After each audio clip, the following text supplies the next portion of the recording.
Right then guys, we've got a slightly different episode today. You might have seen this man in the recent videos. You might have seen him on YouTube because you've uploaded some great videos yourself. I appreciate it, man. Jebbo, Nathan Jebbo37. This is your first full weekend in Germany. We're coming to an end. You've seen 3 games. You mentioned in the Borkum video that obviously you had a slight taste with Hertha and Schalke. Yeah. Was that 2 years ago? Last season it was. I think it would have been like either last December or last January it might have been. And you mentioned that the Ultras had a thing where they kind of stopped their active support. Yeah, so it was something that had happened, and obviously that caused the supporters to go a bit worried, and obviously you couldn't get the full experience out of it, if that makes sense. And I always say as well, people are quick to say, this is bad, that's good. I always say football is like a buffet. You can just go there with a plate and take what you want. Definitely, and we're at a different kind of stage in our own kind of football fandom. You're similar to where I was a few years ago. You said you're a little bit frustrated with English football. I'm just in the sense of falling out of love with it. I think it's a case of the culture in terms of England. I think where that's at in terms. Don't get me wrong, and there's some good teams in that division, whether it's the Championship division, the Premiership, whether it's League One, League Two. I mean, obviously, got Everton, the club that I support, away from home. Everton are absolutely phenomenal, spectacular. Even the big 6 clubs, the big 6 clubs are as well. I've seen Arsenal's away following, Liverpool's, United's. They're all, because that's the hardcore, isn't it? They got promoted this season, just gone. So Bolton Wanderers, they have a good home support as well as a good away support as well. But there's secret Bolton fan. No. But there's defo clubs in and around the divisions that have that great support, if that makes sense. But I feel like in terms of culture-wise, I think for me, I enjoy seeing like the pyros, the tifos, the displays, the culture side of things. I think it's more enjoyable. It's like being like a kid at Christmas, where you get like that main present. The big one with the fancy wrapping paper. The big present is going around these countries and seeing the different cultures of the different what different countries has to offer. I think, mate, to be fair. Obviously, I'm going to try and make this about your own experience, but in relation to that, again, a few years ago, I felt exactly the same. What I would say is, again, I was quick to say, English football's rubbish, but a few years later, I kind of have seen that we do some stuff better, Germany does some stuff better, Italy does some stuff better. Do you know what I mean? There's no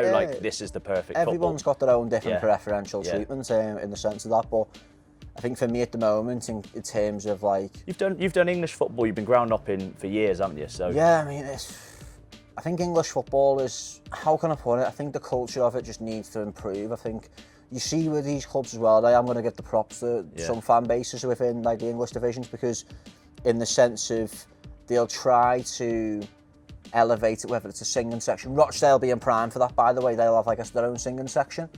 And I think the fans are trying to elevate that and make it more, not hostile, but more of an improved atmosphere to get behind the lads to get over the line. It's really hard in England because, like, for example, this weekend we've seen 3 games, we got onto those, we get your ratings, but we need to put it into context as English fans coming over. We saw that Eintracht Braunschweig, for example, had a really good following away from home. They obviously won 6-1. The fans were bouncing up and down. The fans were doing the waving of the scarves. They were doing lots of quite flamboyant things in the ultra section, which again is really normal and great. I loved it. Yeah. I mean, even like props to Magdeburg, 6-1 down. The ultra section still jumping up and down, bouncing, creating that atmosphere. Whereas, some countries or some divisions, you might just see the fans just start walking out in like a mass walkout, i.e. the Premier League. This is what I mean. So like, there's certain, you mentioned Rotherham, was it? No, Rochdale, sorry. There are clubs that are trying to do things, but there's almost this thing. I guarantee if Braunschweig had played against an English team, even a friendly or something, the English fans would have chanted, what the fucking hell is that? Because it's just looked at, completely dismissed. So for then, like Crystal Palace or to an extent Arsenal tried bits, they just get laughed at and mocked. But I think it's a generational thing, and I think give it 10 years and it will slowly start to come in. The thing that I've noticed in terms of English culture as well is the coach greetings. Everton being prime for that, by the way, like in terms of there's a big game on, whether it's the Merseyside derby or whether it's Everton needing to stay up, but we'll always get behind the lads in the sense of coach greeting with loads of pyros, like the city. You'll just see a big blue smoke, mate. Like it's nothing better than that in that moment, especially. And you see like Everton now with the tifos, and it's not so much Everton, but it's so much of what I've seen, if that makes sense. We said the same thing as a group, that English football fan culture is alive outside the stadiums, but the stadiums, the grounds are so heavily policed that, you know, we mentioned Crystal Palace, when they go to away games, they can do pyro and all their displays. But like you said, you know, I've seen Ipswich, I said Everton, when teams are pushing for promotion, the fans get the pyro out, they generate the atmosphere. But as soon as they go through security, you're searched like you're going into a prison or a high security airport or something. You just cannot take anything through. I'm sure you've had the same thing. You go to some grounds and they tell you to sit down if you stood up. Yeah, definitely, yeah. Like West Ham's was one in the London Stadium. There was talks, and obviously Everton fan, and I'll bring it back to the Everton thing. There's reports, obviously there was a penalty, and someone stood up in the standing section, got told to sit down for a penalty. Which is bizarre to me. Obviously Spurs at home as well, I was there for that. Someone got kicked out for swerving, just for basically saying ref you fucking shit, and it's like, it's hard. It's what in the sense of English football, what has that come to, if that makes sense? I feel like it's more saturated at the top, the higher the level. So guys, have you ever found it really ironic that us football fans come and watch really, really healthy people play football, athletes run around a football pitch, yet us football fans are some of the most unhealthy of people? But thankfully, with help with today's sponsor, Oxford Natural, I'm making a change. I'm getting in better condition, and you can too. When you start seeing names that we all know across the game, like Michael Owen, an England legend who's 35 pounds down, then you've got Robbie, the Don from AFTV. He's lost over 80 pounds. So I've been hearing about this product more and more from the lads in the industry. It's my time to give it a go. Maybe you should do too, because as I said, football fans aren't necessarily the healthiest, but as we get older, we have to start taking care of ourselves, don't we? You've got Optimum Day, which helps with everyday energy, keeping down the cravings and keeping you on track. Trust me, when you're travelling across the country, sometimes overseas, walking miles around football grounds and editing late into the night, you need that extra bit of fuel. Then you've got Optimum Night, which is all about the recovery, getting a proper night's sleep and letting your body reset so that you're ready for the next match day journey. It's simple, nothing crazy, but people are clearly getting results with it.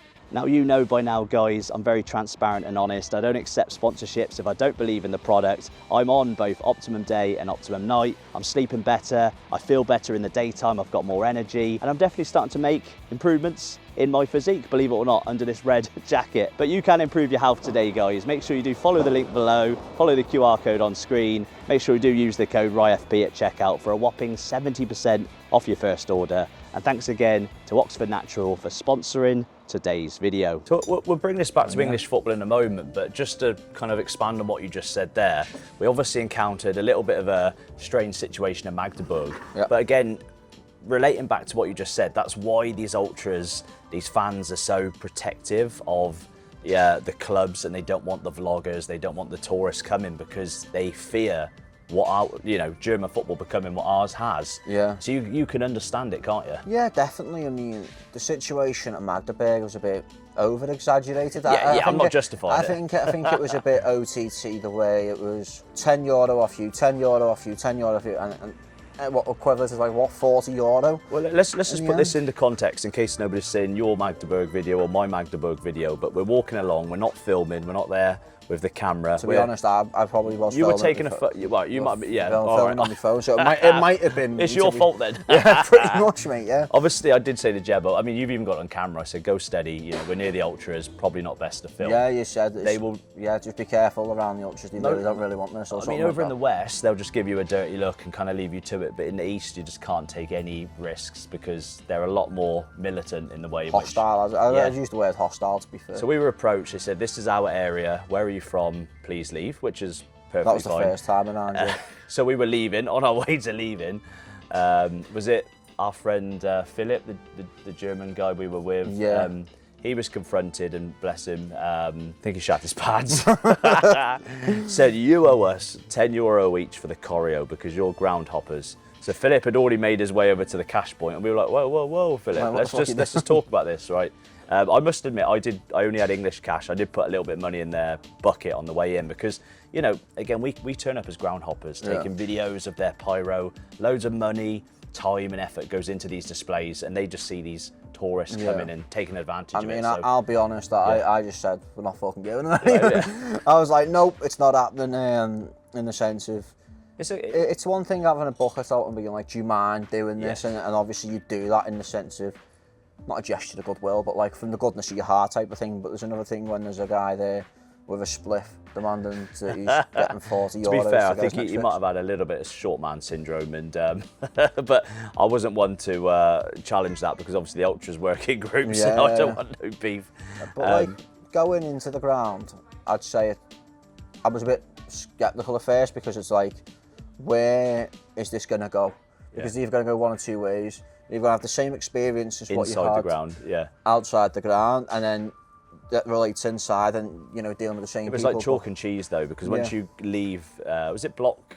What was there? Ultras? Block 10, Block U. No, yeah, Block U. But I think it was like a hole behind the goal, so it was like 1 to 7, I think it was. Yeah, and obviously that area's theirs. And as soon as we went down our side, completely different demographic, families, older people, and people were chatting to us all the time. Really, really nice, weren't they? Yeah, they were. I mean, that's the thing. It was, I'd say, very unexpected. Is the word I'm looking for, because I was expecting a much more of a hostile environment, if that makes sense, in the sense of like, I just expected them to be like, get the fucking camera away or something like that. But they weren't. They were very friendly. Yeah. You know, there was people that were walking past shaking my hand and like, not like celebrity status or anything like that. Big Jebo37 fans subscribing to him on YouTube, and you broke East Germany. No, it was the point of like, they were that friendly. They didn't even know who you were. They were just like shaking your hand and like, you know, I think there was a fella in front of us. He was, you know, I think we both thought that he was one of the ultras, and we were in for a long day. But he was very friendly. He was he was such a top lad. And but in terms of like what you saw, facilities,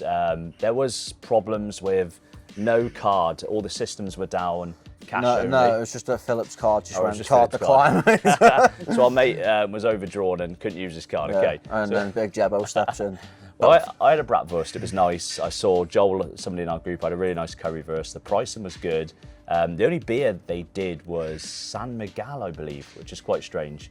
No, you know, traditional Magdeburg beer. Oh, no, that was Wolfsburg, San Miguel. Oh, I didn't apologies. even know that. So, fan atmosphere. How do you rate both sides? I'd say it's a 10. Yeah, 10. Wow. Yeah. No, in fact, no. We'll change it because I think 10 that'd have to be like pyros, like that. Missing pyros, I go about an 8. 8 out of 10. Yeah. I don't know what more Magdeburg could have done considering they lost 6-1. That was the definition of getting behind your team. Yeah, I mean the ultras group especially. I know, like obviously I called that fella a bellend, and I, to be honest, I stick by that because I'm flying home tonight, so. Can we try and catch this one? Shouldn't really invite you don't want to do the home game here against them in December then, no? No, I'm all right, mate. I think, obviously... Well, they did a really unique thing as well that I don't see that often in Germany, quite an American thing, like a tailgate party. They all had their boots open outside the ground and were drinking with little fold-out tables and chairs outside the ground, weren't they? Yeah, I mean, it's you seen the fans in the cars as well, like the kitted out cars and stuff like that, so it was like... So the way it looks, what we're saying? I'd go about a 6.5, 7. 6.5, we'll go 6.5. Let's take ourselves back to the Friday night game right here then in Borkum. Obviously for me it wasn't the result I wanted. I did kind of promise you big things. The atmosphere was all right. You didn't see a goal though. You didn't see our goal him. No, I mean, I think we only seen one goal him all weekend, and actually they come from Magdeburg, funnily enough. We didn't see any home team win. No, we had to be honest, it was refreshing for me in the sense of, it was kind of a bittersweet moment because in the sense of going to Bochum and you obviously showing us around and things like that, which I do really appreciate, by the way. It was bittersweet in the moment of the first game I did in Germany was Hertha Berlin, and obviously I didn't get to see the full potential of that because obviously what happened, so to see their fans and the ultra section doing what they do and backing the lads and obviously getting to experience Bochum as whether it be a city, having the bratwurst, the basic bitch dinner, the fans, you know, how welcoming they were, and just how sound everyone was really, you know. It's so combined. Let's go with the atmosphere inside this Ruhrstadion. What do you reckon the atmosphere was like out of 10? 7. Okay, yeah. Don't get me wrong, it had everything that Magdeburg had. I felt at times... Magdeburg is one of the louder, you know, places to go. You know, I'm not blinded by, you know, my shirt and coming here all the time. I mean, you didn't see us score. We were pretty poor. Yeah, I was going to say, atmosphere-wise, I think there was like little gaps in the game where it was a bit quiet. Yeah, 7's fair. But I think a 7 all around. Yeah. Cool. Well, hopefully, you know, we come back and we get a better one. So the way it looks, this really isn't the best time to come to the Ruhrstadion. You can see in the background they're having all kinds of building work done. Obviously, the capacity is going to go up from 26,000 up to like over 28,000. But it's going to be taking a long time. It's not looking its best, mate, but obviously it does look quite unique. Yeah, I mean, I think I described it probably earlier on in your video as being in the ghetto. Yeah, well. Like, quote unquote, Birkenhead, if people know what I mean. He feels right at home. No, in the sense of, I'd probably give it a 6.5. I think the only thing that's letting it down, right, is Ruhrstadion written on it. Is the stadium name. I think that's key for a stadium, so you know where you're at. But hey, it's being renovated, so it'll bring the score up, you know. I'll admit myself, again, that is. It's not looking, you know, its best at the moment. That's fair enough. So what did you say? 6.5. 6.5. All right. Now a lot of people say Wolfsburg is a club. VfL Wolfsburg is a club that are a little bit plastic. They don't have great fans, but for me, they're incredibly underrated. They're not there in numbers. But the ultras are quite good, weren't they? The VfL Wolfsburg fans, you know, you heard them chanting, cheering. But to be honest though, I just think that's part of German culture. Just, you can't really, I'm not knocking them down by saying that, but what I mean is like I think it's like over the weekend now, the more you see German games, it's more realistic in the culture. There's going to be 2 sets of ultras groups. You have the home side and the away side, and they're both winning back the teams over the land. Then you'll have tourist cycles that just rock up and take the piss and just do everything. I mean, just get bevied really, but yeah. It does say something again. I'm not going to go on, you know, a bashing spree for English football because I'm at a different part of my fandom. You know, I'm getting back into English football, but when Germans consider Wolfsburg as one of the worst atmospheres, but you put that next to a Premier League atmosphere, it was far superior. Far superior, massively. And helped by, obviously, Kaiserslautern with a great away support as well. Yeah, definitely. Some Kaiserslautern in the home end as well, mate, to be fair. Yeah, there was a couple behind us, I think. Yeah, it was very interesting. I mean, there was a fella 2 seats over from you that was watching the game on his phone whilst watching the game. It was a bit bizarre, but... Yeah. Obviously, let's go for... We'll leave out food and drinks. Again, it's quite subjective. We didn't experience too much of that. In terms of fan atmosphere collectively, relative to the preconceptions, what we're saying? I'd give it a 6, and it's only because the stadium is two-tiered and it's harder to make the atmosphere ring round. And there's sections of the game where you'd hear both sets of fans. Yeah. But at the same time, at the same point, there was also that bit where it was like... Yeah.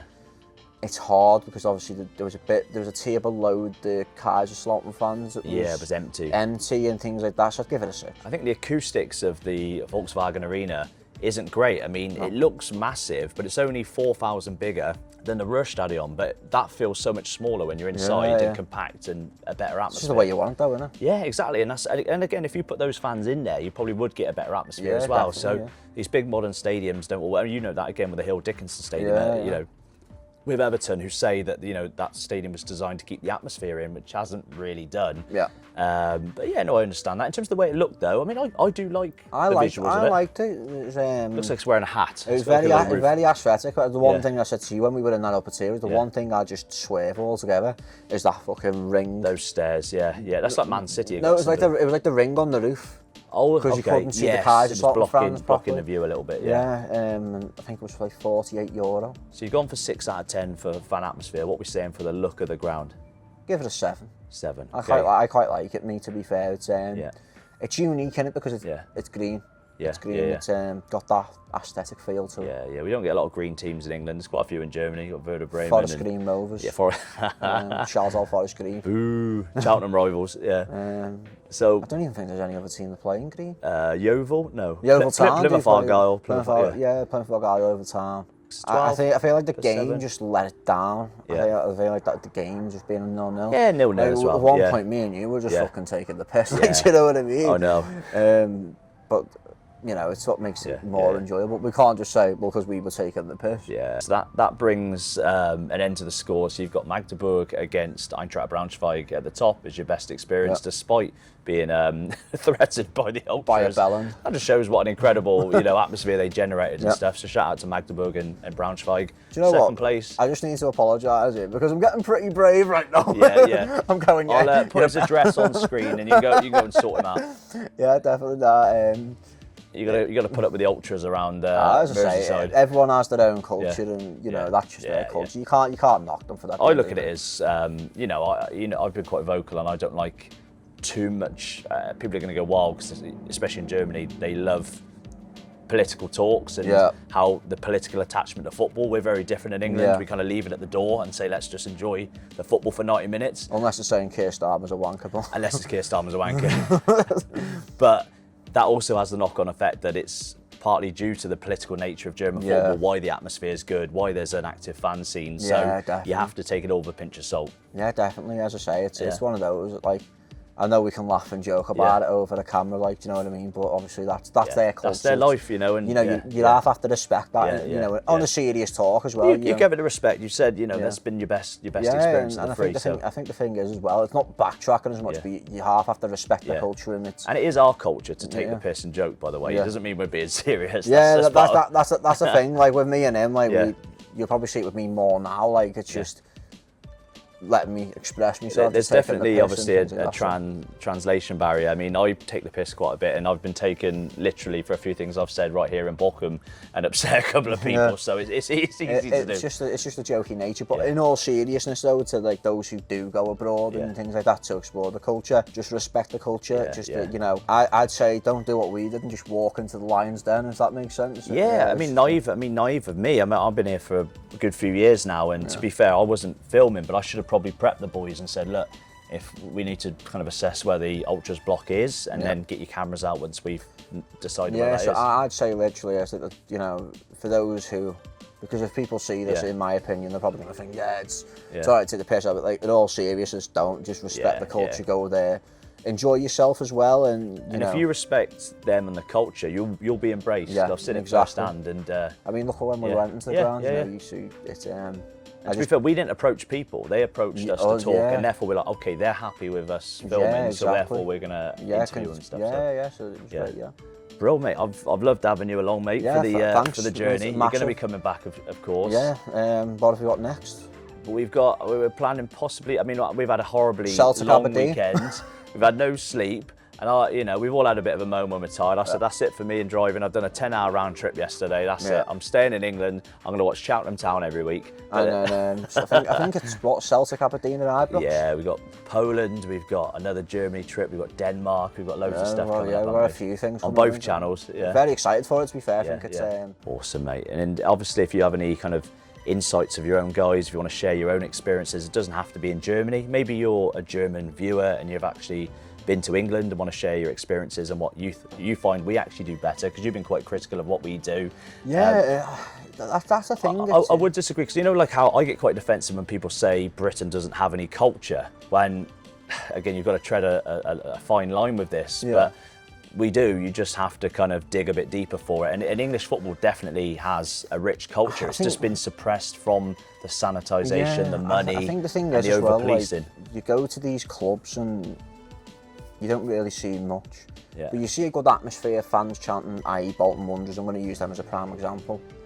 But I've not seen Bolton like do tifos, if that makes sense. And it's not a thing I'm knocking them for, but it's just over-policing. What I'm saying is, though, they're a good fan base in the sense of they're very vocal, don't stop singing and chanting all game. You know, it's very, you know, from what I've seen, it's always been positivity in regards to Bolton Wanderers. The problem is, us fans you don't really see many tifos and that these days in English football, and I think it's like, I don't know. But then if you look at it the other hand and play a bit of devil's advocate, does that make us different from the rest in the sense of we're not being a sheep, if that makes sense? I mean, I've got friends in Germany that come over to England and do what I do the opposite way, because they love English football culture and they love the fact that no one's gatekeeping the identity of the clubs like the Ultras do. I know, you know, I've seen it firsthand again, but I hate that. I think everybody, you know, of all walks of life, you're there for the mutual love of the game. Just put everything to one side and watch your football. As I say, at the moment, I'm just on a serious note. By the way, I fell out of love with English football at the moment, in the sense of it's just seeing different cultures in it. I think that's where I'm at the moment. So next week, Operation. I don't know when this video is coming on, but next week for me anyway. EFL season starts, Operation, fall back in love with English football, just see where it takes off to. I'll tell you firsthand, like I said the exact same words a few years ago, and then I started to, the honeymoon period was over. Didn't mean I stopped enjoying football here, but I started to realise the things I actually preferred back Yeah, home. yeah. And I like the fact that I haven't got to worry about ultras and things like that in England. You know, it's a lot more relaxed, a lot more chilled out, a little less political. You can kind of just go there and have fun. Yeah. And don't get me wrong, they have fun here. It's just a lot more organised fun. with Yeah, it is unwritten definitely, rules. You just got to learn the landscape and navigate your way through this. Exactly. So just Yeah. fingers crossed we Yeah. can get to the other side. But So I need to survive Bristol City this week. You're going where? at the moment, I'm not too sure. I know I'm definitely going to Wolves Blackburn on the Yeah. Friday. I'm heading back to the tough sheet on Saturday, Yeah. Bolton Wanderers versus Preston North End. And many people have said, Jabba, every other vlog in England's Bolton. You're probably not wrong at the moment, but that'll soon change. That'll soon change. Possibility of going to the Ibrox on Thursday as well. So I'm going to try and pronounce it. So you got Rangers, which is very easy to pronounce, versus Jagiellon Bialystok, I think. Don't ask. I know nothing about We'll Polish have a football. look after this. We'll see if the Bialystok, I think that's how you pronounce it. It's hard because like we'd love more safe standing. You know, again, Yeah. being not necessarily from Liverpool, the city, but close by. You know all about Hillsborough and why we can't have, or why we didn't have any standing. And I think even German people know that as well. That definitely kills some atmosphere. So for me, more safe standing. Yeah. Again, it would, you know, clubs want money. You can fit a little bit more people in. The capacity goes up a little The bit. thing is as well, the one thing that about English football that I am going to really critique at this point is the ticketing prices. I do think they're massively fluctuated. But that's the I think that's a put-off factor that way. Like That's the bottom line, though, is clubs aren't incentivised to make these changes because it's all about profit. They don't want the hardcore, they want the tourists because they spend money in the club shop. I think it's, do you know what, I'll be honest, I think it's all politics in the sense of, you know, taxes not being raised. So at that point, it's going to be more expensive, which then means the football clubs and everywhere, businesses are going to increase their costs. And it's just the cost, I think it's, you know, there's more politics involved than, you know, if you look deeper into it than what people actually think. We've got to put it in perspective as well. You know, the Premier League's got some of the best players in the world, the highest wages, so therefore it has to generate a lot more money than German football has to pay these incredible players. You know, if German football had, you know, Erling Haaland and players like this, they would have to find ways to, you know, generate more income. So You know, it's all relative, think isn't about it? it when you look at the first £1 million transfer, and you Which see was in England. it was Trevor Francis. Yes. Sir Trevor Francis. Who signed him? Was it Forrest from Birmingham? Yeah. Who was the manager of Forest? It's not Brian. No, Brian Yeah, Clough. Brian Clough. I was Yeah, we gonna got say- it. Yeah, I thought I'd just quiz you. Oh yeah. Got there in the end. Yeah. I know Anyway, that. let's end this vlog. Guys, it's been a pleasure joining. I wanted this to be more of a relaxed chat, kind of a podcast style. It's been great sharing this experience with Yeah, Jebbo. nice and one for again, having us on, lad. Honestly, mate, it's been a pleasure. so I couldn't convince you to fall in love with this club. We didn't put the best display on, but I hope you gained a little bit of love for German Yeah, football. definitely. So it's just about seeing what's next and Yeah. where other trips take us. To be fair, nice one, lad. And he's learnt that it's Prost, sorry. Prost. He thought it was toast, but let's do a toast. I don't know. Toast. Toast. Crust.